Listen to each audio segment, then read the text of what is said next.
Chapter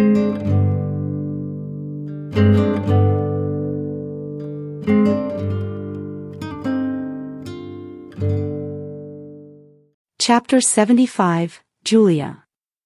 The wife noticed Topaz's curious gaze at the people around the fire.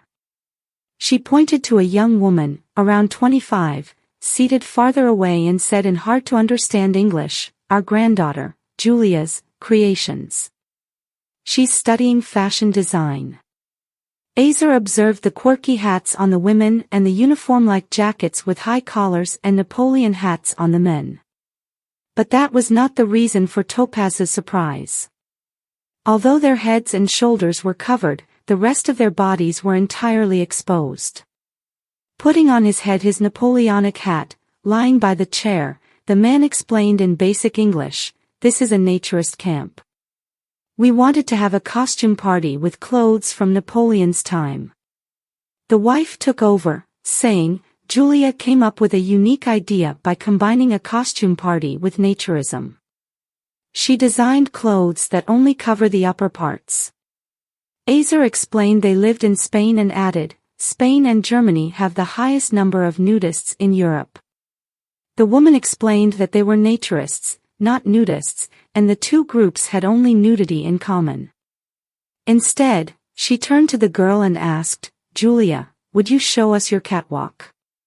Without any shyness, the girl got up. She walked confidently back and forth like a professional model, her body covered only from head to shoulder, with the rest exposed. Topaz was speechless.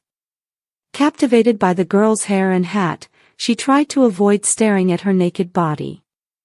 Gently, she tugged Azer's arm and whispered, "Shouldn't we continue?"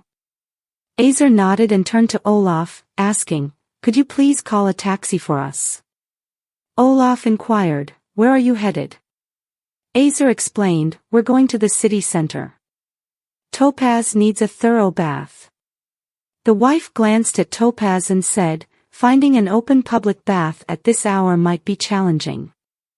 She suggested, "There are plenty of swinger clubs in the city. You could easily use their facilities." Topaz caught onto the words swinger club and gave Azer a questioning look. Olaf turned to the wife and said, "I've had some beer. I can't drive. Could you take them to the place where our friends usually go?" The wife got up, vanished into the caravan, and reappeared shortly wearing her coat. Topaz and Azer followed her to the campsite's parking area, where an old, brightly painted van awaited. Seeing it, Topaz regretted accepting the offer. Ebba disappeared behind the van and re-emerged in a noise-free electric car, a Tesla Model XX. Since Azer could speak Danish with Ebba, Topaz let him take the front seat. However, Ebba wanted to practice her English. She looked at Topaz through the rearview mirror and explained, "In the 80s, Olaf and I backpacked through Australia. It's a great country, but the white settlers' treatment of the indigenous people, the Aborigines, shocked us." Topaz only caught Australia and Aborigines. To save the wife the trouble, she said, "Feel free to talk to Azer in your language. He can give me a summary later." The wife gave a long glance in the mirror, switched to Swedish, shifted gears, and explained to Azer, "Your friend isn't very friendly. I'm trying to be polite by speaking her language, but she doesn't seem interested." She continued, "After returning to Sweden, Olaf and I gave numerous slideshow lectures on the Aborigines to raise awareness. Unfortunately, it did not arouse that much interest." Stopping at a traffic light, she added, "So, we decided to strip down and cover ourselves in coal dust." It created enormous publicity both in the local and international media. Azer commented, "As they say, sex sells." The wife laughed and replied, "Exactly. That's what I told Julia while she was designing her clothing collection. She spent the entire day photographing us in her designs, with and without swimwear.